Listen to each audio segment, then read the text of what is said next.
Breaking news social మీడియాలో పోస్టుల కేసుకు సంబంధించి డైరెక్టర్ రామ్ గోపాల్ వర్మ కోసం ఏపీ పోలీసులు విస్తృతంగా గాలిస్తున్నారు. 4 బృందాలుగా ఏర్పడిన పోలీసులు అటు హైదరాబాద్, తమిళనాడులోని కోయంబత్తూరులో గాలిస్తున్నారు. మరోవైపు వర్మ హైకోర్టును ఆశ్రయించారు. గుంటూరు, ఒంగోలు, విశాఖలో నమోదైన 3 కేసుల్లో ముందస్తు బెయిల్ కోరుతూ పిటిషన్లు దాఖలు చేశారు. వీటిపై విచారణ జరిపిన హైకోర్టు తదుపరి విచారణను వాయిదా వేసింది.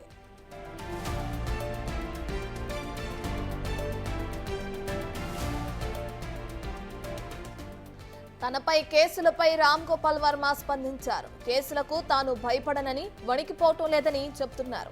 ఏడాది క్రితం పెట్టిన పోస్టులకు సంబంధం లేని వ్యక్తుల మనోభావాలు దెబ్బతినడం ఏంటో తనకు అర్థం కావటం లేదన్నారు రామ్ గోపాల్ వర్మ.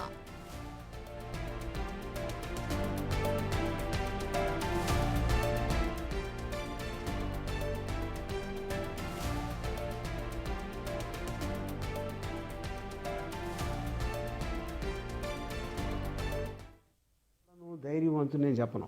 నా పాయింట్ ఏంటంటే I'm willing to face anything. I have no problem. ఇప్పుడు మనిషి అన్నవాడికి లిమిటేషన్ ఉంటుంది. ఆ లిమిటేషన్లో ఇప్పుడు నేను కోవిడ్ వచ్చింది అనుకోండి, కోవిడ్లో నేను అసలు మాస్క్ వేసుకోలేదు, నేను శానిటైజర్ వాడాల, సోషల్ డిస్టెన్స్ మెయింటైన్ కూడా చేయాల. ఎందుకు అంటే అది నేను ఆ లిమిటేషన్ దృష్టిలో పెట్టుకుంటే నేను నాకు కావాల్సిన లైఫ్ బతకలేను. నేను ఛాన్స్ తీసుకుంటాను. ఆ ఛాన్సెస్ ఎప్పుడూ తీసుకున్నాను నేను ఫస్ట్ నుంచి కూడా. దాంట్లో ఇది ఒక భాగం. ఇలాంటిది వస్తే అవతల వాళ్ళు ఏమన్నా చేయొచ్చు, ఎస్ చేయటానికి ఆస్కారం ఉంది, కరెక్ట్, అది కాదని నేను అంటలా. I will face it. ఏంటి పెద్ద ఇది దాంట్లో అంటే గత 2-3 రోజులు ఇంకోటి నేను I will also take advantage of the situation. దాని నుంచి ఏది జరిగినా సరే దాని నుంచి మనకి ఎంతో కొంత మంచి వస్తుంది. కానీ ఆ మంచి మనం తీసుకోవాలి. ఎప్పుడు తీసుకోగలుగుతారు? అరే ఇలా అయిపోయింది, నన్ను ఇప్పుడు చేసేస్తారు అని అని అని అనుకున్నప్పుడు చేయలేదు మేము. రామ్ గోపాల్ వర్మ ఇష్యూకి సంబంధించిన పూర్తి డీటెయిల్స్ అందించడానికి మా ప్రతినిధి శివ లైవ్ లో జాయిన్ అవుతున్నారు. రైట్ శివ, వర్మ ఆచూకీ కనిపెట్టడంలో అటు పోలీసులు వైఫల్యం చెందారన్న విమర్శలు కూడా వస్తున్నాయి. ఆ విమర్శలు రావడానికి కారణాలు ఏమై ఉండొచ్చంటారు? మొత్తం మీద చూసుకుంటే ప్రకాశం జిల్లా మద్దిపాడు పోలీసులు వర్మపై నమోదు చేసిన కేసు విషయంలో ఒక హైడ్రామాని క్రియేట్ చేసిన పరిస్థితి కనిపించింది. కేవలం మీడియాలో హైడ్రామా కోసమే వారు వ్యవహరించిన తీరు కనిపిస్తూ ఉంది. కానీ ఎక్కడా కూడా వర్మను అరెస్ట్ చేయాలని కానీ లేకపోతే ఆయన పట్టుకోవాలని కానీ ఆయన అరెస్ట్ చేయాలనే ఉద్దేశం ఎక్కడా కూడా కనిపించట్లేదు. కేవలం 6 బృందాలు ఏర్పాటు చేశాం, 8 బృందాలు ఏర్పాటు చేశాం, 4 బృందాలు ఏర్పాటు చేశాం, హైదరాబాదు, బాంబే, బెంగళూరు, కోయంబత్తూరులో గాలింపు చర్యలు చేపడుతున్నామని చెప్పి ప్రకటనలు పరిమితం చేశారు. కానీ గత 4 రోజులుగా దొంగ పోలీసు ఆట అయితే కొనసాగింది. కానీ ఎక్కడా కూడా వర్మ ఆచూకీ నన్ను కనిపెట్టలేదు. మరొక వైపు పోలీసుల అత్యుత్సాహం మాత్రం కొట్టొట్టొచ్చినట్టు కనబడుతుంది. దీనిపై తెలుగుదేశం పార్టీ నేతలు, కార్యకర్తలు తీవ్ర స్థాయిలో పోలీసులపై అసంతృప్తి, ఆగ్రహం కూడా వ్యక్తం చేస్తూ ఉన్నారు. ఇక మరొక వైపు చూసుకుంటే తాను ఎక్కడికి పారిపోలేదు, తాను హైదరాబాద్లోనే తన ఆఫీసులోనే ఉన్నాను, చట్టబద్ధంగా న్యాయబద్ధంగా ఏదైతే అరెస్టుకు సంబంధించి నోటీసులు ఇచ్చారో దానికి ఇప్పటికే తాను 2 సార్లు నోటీసులు ఇవ్వడం జరిగింది. మరొకసారి వారు కనుక నోటీస్ చేస్తే దానికి రిప్లై ఇస్తాను.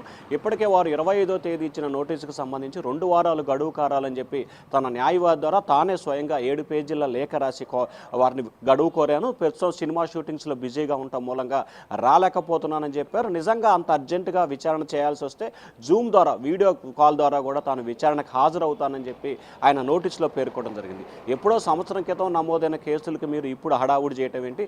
సంవత్సరం మించి లేని హడావుడి ఇప్పుడు చేసినప్పుడు, తాను 2 వారాలు గడువు అడిగినప్పుడు మీకు ఇవ్వడానికి ఇబ్బంది ఏమిటనేది వర్మ ప్రశ్నగా కనిపిస్తోంది.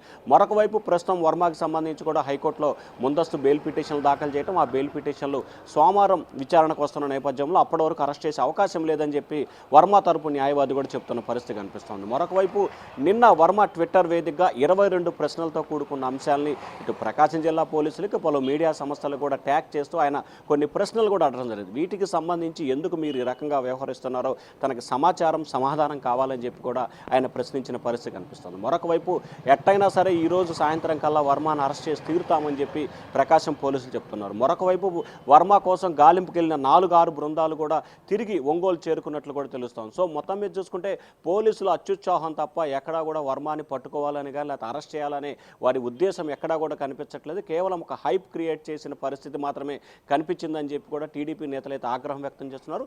మరొక వైపు ప్రస్తుతం ఈ కేసు హైకోర్టులో ఉన్న నేపథ్యంలో వర్మపై తదుపరి చర్యలు ఏ రకంగా తీసుకోవాలి, ఏ రకంగా ముందుకు వెళ్ళాలి అనే దానికి సంబంధించి కూడా ప్రకాశం జిల్లా పోలీసులు న్యాయ నిపుణులతో సంప్రదింపులు జరుపుతున్నట్టు తెలుస్తా ఉంది. Ratna. Right, thank you Shiva.